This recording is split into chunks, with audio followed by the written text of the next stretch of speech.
Now, all the information that we need to talk about the most common ratios comes from these simple balance sheet and income statement that are provided here. But there are lots more varied and different levels of complexity ratios that might use different information, that might need a full set of balance sheet and income statement information in order to provide it. If you're interested in that kind of stuff, obviously I'm happy to talk more about it, but it's just not something that I'm going to cover or require. So these are the most common ratios, and they come in, we're going to divide them into 4 different categories. And the reason we'll talk about them in these categories is because different categories of ratios are going to provide different types of information, and they're going to be important. That information is going to be important to different stakeholders in the firm. So we'll divide these ratios into what we call the liquidity ratios, long-term and short-term liquidity. These are going to be important to creditors like banks, people who make us a loan. They're going to be important to the financial managers who are monitoring the day-to-day financial health of the firm.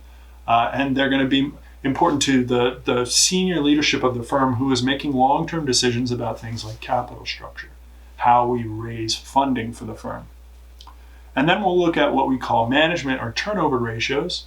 And these are ratios that give us an indication of efficiency in the firm, how well the firm is being run and managed. And so these are going to be important to owners of the firm. They're going to be important to the operational managers of the firm, and of course always important to the senior managers of the firm who are running the whole enterprise.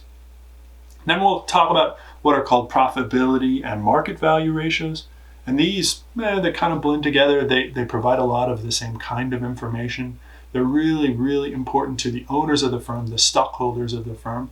But they're also important to creditors, because creditors care about making a profit. And they're also, of course, important to the managers, because the managers are engaged in the business. Remember what we talked about in the first lecture. Manager's goal is to maximize shareholder profit. So these last ones, they're probably the most famous. They're probably the ones you've heard of before, and they're important to everybody. So this first step, these are what we call the liquidity ratios. And again, these are particularly important to entities like banks or other creditors that might be willing or already loaning the firm money. Okay. And the first one is a short-term solvency measure, a short-term liquidity ratio, and it's called the current ratio. And the current ratio is current assets divided by current liabilities. Now, the way that we're going to discuss all of these different ratios, and the best way to understand really any of these kinds of values or ratios or models that might purport to tell you something about the firm is to look at the hypothetical values and try to decide whether those are good or bad. So the way we'll do it here is we'll look at what, for each of these ratios, what it means if the ratio is equal to 1, what it means if the ratio is greater than 1, and what it means if the ratio is less than 1. And then that can give us an indication of how the ratio is most commonly used and what's useful about it. So the current ratio, current assets, again, from the balance sheet, cash, accounts receivable, and inventory. So these are the firm's savings account, the product that we've already sold, but we have credit. People owe us money for that product once they've sold it, and inventory that we haven't sold yet. Divided by current liabilities, accounts payable, this is supply credit. We owe our suppliers for providing us with supplies. And notes payable, again, these are short-term bank loans. I think a really easy way to think about it is as a firm's credit card. Okay? So the short-term things that we owe versus the short-term things that are owed to us, plus the savings account of the firm. So if we look at this ratio and it's equal to 1, that means that current assets is equal to current liabilities. And that, right, if we think about what that really means, that is a dangerous place to be. It means that the firm's current short-term assets, the things that are owed to us in the next couple of months, the inventory that we have on hand already to sell more product, and the cash in our savings account is exactly equal to the short-term liabilities that we have. The credit card payments that we're going to have to make, the notes payable, the credit card, and the accounts payable, the money that we owe to our suppliers for all that inventory that we built. If those two things are exactly equal, then we have very, very little margin for error. In fact, we have no margin for error. If something went wrong and we didn't collect on some of the accounts receivable, or we weren't able to sell some of our inventory, or for whatever reason we needed to spend some of the cash in our savings account, and then we may be in a position where we're not able to pay our notes payable, or we're not able to pay our suppliers. So this is a solvency ratio, and here solvency refers to the ability of an entity to pay its bills, to cover its liabilities. If you can pay your liabilities, then you are solvent. If you cannot pay your liabilities, you are insolvent. So a solvency ratio here is really important to a bank, because a bank is going to look at this, or a creditor is going to look at this and say, you can already barely pay your credit card bill. Why would we loan you any more money? In fact, we're worried about the money that you've already been loaned. Right? So this is not a ratio that you want to be less than 1. In fact, this is a ratio that you want to be significantly greater than 1, hopefully greater than 2, because the higher this ratio is, the more wiggle room, the more margin for error the firm has in terms of its short-term bills. The next ratio is called the total debt ratio.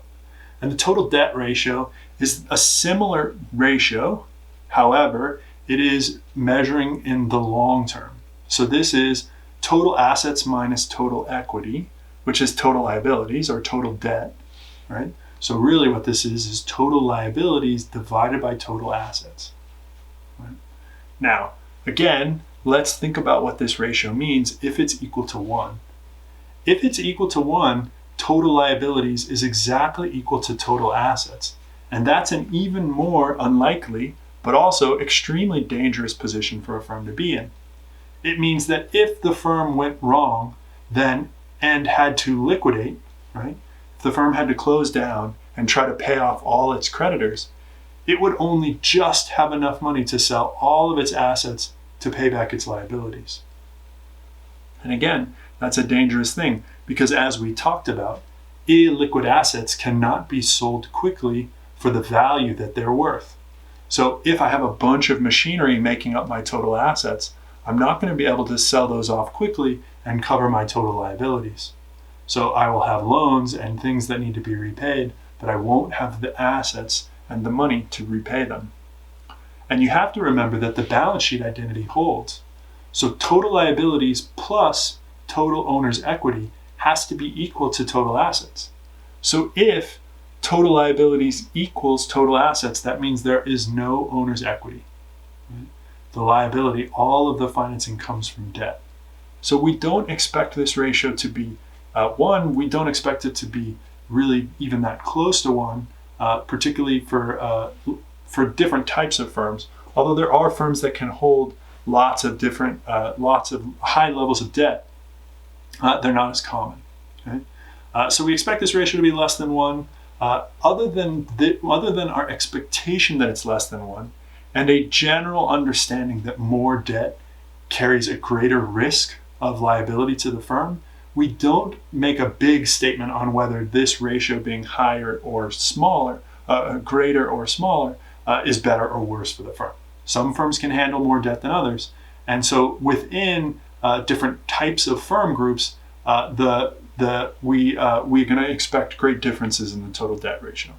Okay? So this is something where we are comparing to the peer firms of the industry, and we're trying to understand whether this firm maybe has more debt than the other firms that are similar to it, and that's going to help us understand whether perhaps this firm might hold too much debt or too little. The next ratio is called the debt to equity ratio. And the debt to equity ratio is more commonly known as the capital structure ratio. And the capital structure or debt to equity ratio is exactly what it says. It is total debt divided by total equity. And what this refers to is the relative proportion of debt and equity in the capital structure of the firm. So again, think about what it means if this ratio is equal to 1. If this ratio is equal to 1, it means that the firm has used exactly the same amount of debt as it has equity to finance the current operations of the firm. Right? So they have raised $1 million in debt, they have $1 million in loans, and they've sold $1 million worth of shares.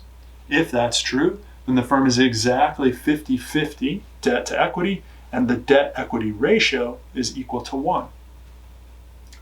If the ratio is more than 1, then the firm has used more debt than equity. If the ratio is less than 1, then the firm has used more equity than debt to fund their current operations. Again, this is one where we don't have a clear indication of which is better, because the firm on this, different firms can have different levels of debt successfully. Firms that have very steady level cash flows can handle lots of debt, and firms that don't have steady level cash flows cannot handle lots of debt. So we see firms like grocery stores, we see firms like software firms that tend to have very steady levels of debt, very steady levels of income, have high debt ratios and high capital structure ratios. And the flip side is also true. Firms that don't have steady income tend to not be able to support or not want to support as much debt, and so they have a lower capital structure ratio. As long as we're not in the extremes, then we are not we're not worried about any value here.